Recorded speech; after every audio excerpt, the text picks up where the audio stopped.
There's no power, there's no law, and there's only survival. What vehicle would you take to save your family?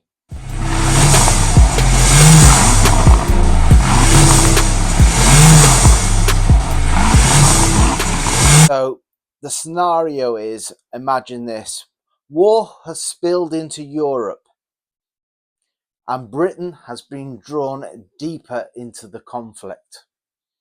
With a military stretched thin, airstrikes crippling infrastructure, and civil unrest exploding across the country, as in across the UK, survival means one thing: escape. Now, my family, not my family, the family in the story, lives in Carlisle, and they need to get down to Poole in Dorset, where they have a 40-foot sailing yacht, which is their escape plan to leave the United Kingdom. As to where they go, could be anywhere, but to leave this island. And they need to travel 361 miles from Carlisle to Dorset, Poole in Dorset. But they need to prep ahead and think about what car they're going to take. Bearing in mind the country is now a war-torn country. The roads might be completely torn to shreds with airstrikes, and you're going to have to dodge all the civil unrest. So this is a hypothetical scenario, and this is the top 10 of the most rugged vehicles could help your family flee a broken Britain. So it began with the power outages. Started in Spain and in Portugal. We thought it would just, not spread to the UK, but it did. We just wasn't prepared. Um, you know, immediate lifestyle. Our bubbles hadn't been broken. We didn't really look at other media. We just followed what the BBC told us and what the mainstream media told us. But we just didn't know what hit us.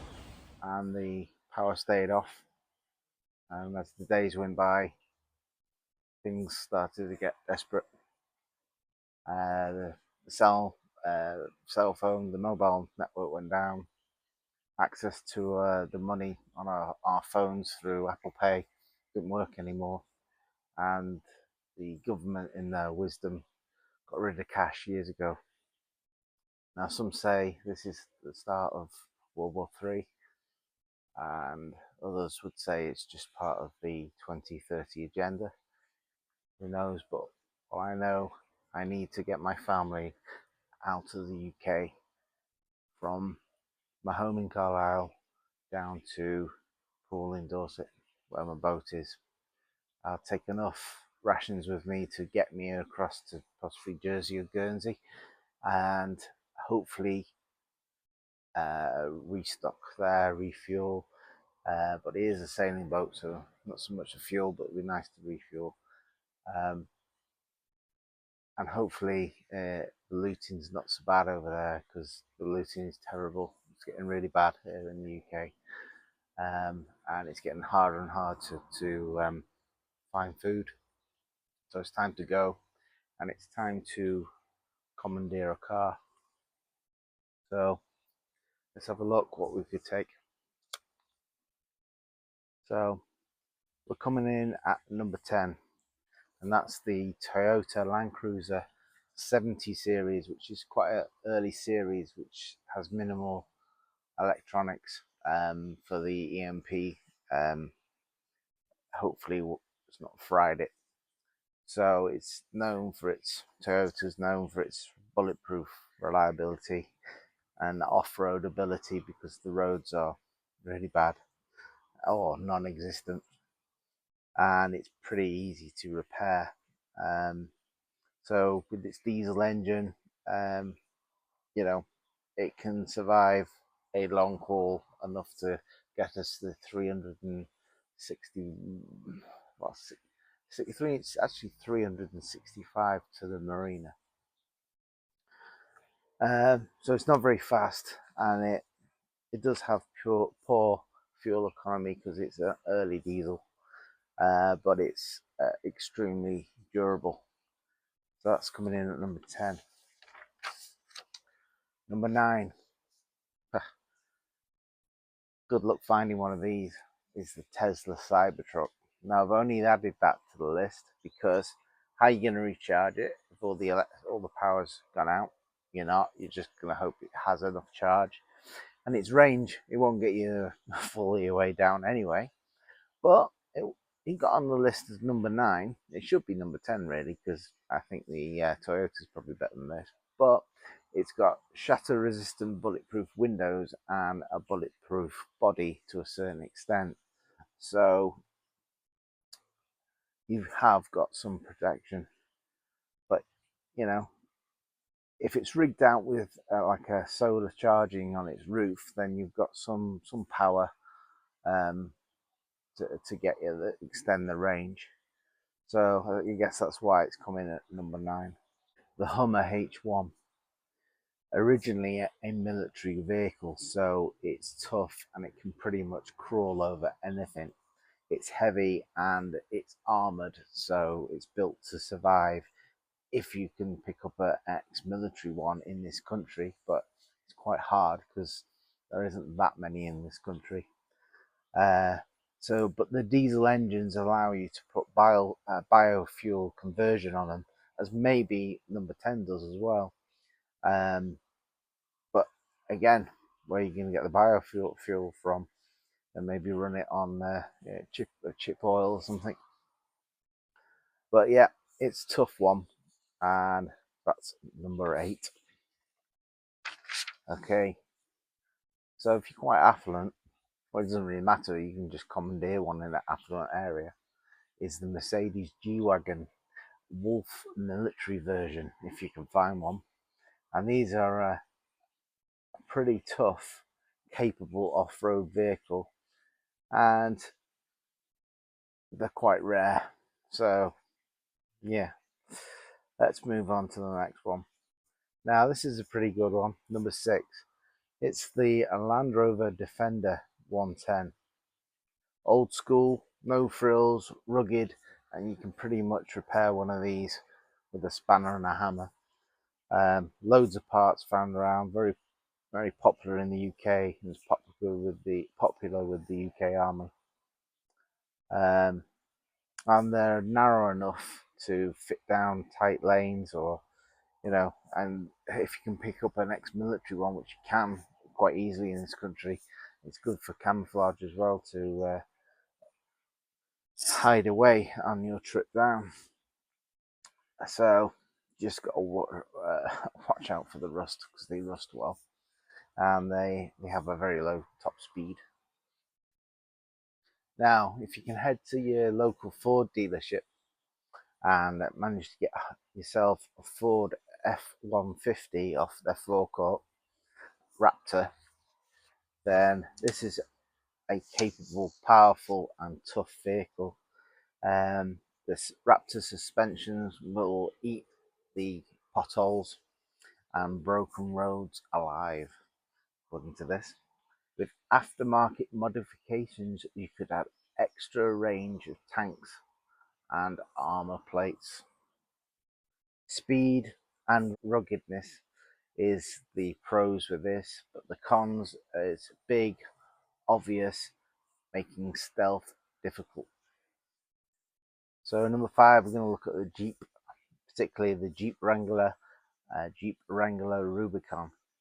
Now, I had a Jeep a long time ago, and it was a very capable off-roader, and it was a old school Jeep Cherokee 4-litre straight-six engine.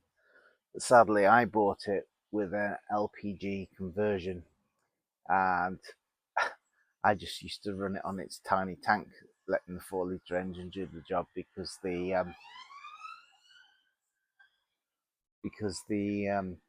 LPG was hopeless. Anyway, get back onto the Jeep Rubicon version. Specifically has locking differentials. Well, so did the Cherokee, and rock crawling ability is perfect for roadless escapes. Fantastic off-road capability and relatively common to find. The cons, it has a small cargo space, so maybe get yourself a trailer for it.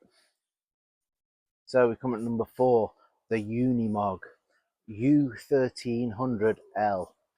This is going to be hard to find, but it's the king of off-road survival vehicles. It's got portal axles, 1.2 meters of fording depth, and diesel simplicity and electrical simplicity. So it can carry your family and supplies across a broken terrain where nothing else could really, unless it's a tank. It's near unstoppable, but the cons, it's slow and it's a very big target. So, number 3, the Suzuki Jiminy. Now, before you start laughing, you can just about fit 4 people in it. Not much room for luggage, but it's light, nimble, very maneuverable, and capable off-road. And it can go pretty well unnoticed because it's quite small. So that is a strong contender really at number 3, because all you need to do is one journey down to your boat. So at number 2, we have the Mitsubishi Shogun, or Pajero, or Montero as it was known in Pajero in Europe and Middle East. Quietly one of the most reliable 4x4s ever built. Diesel models are efficient and have lots of available parts, although how available they are when you have to go hunting them out. But maybe, you know, if you're prepping now, you could research on what the most vulnerable parts are and take some with you. But then again, you're only doing one journey, so I'm sure it'll get you 365 miles. So yeah, it's understated but effective. It's less armoured than the others on the list, but should get you there.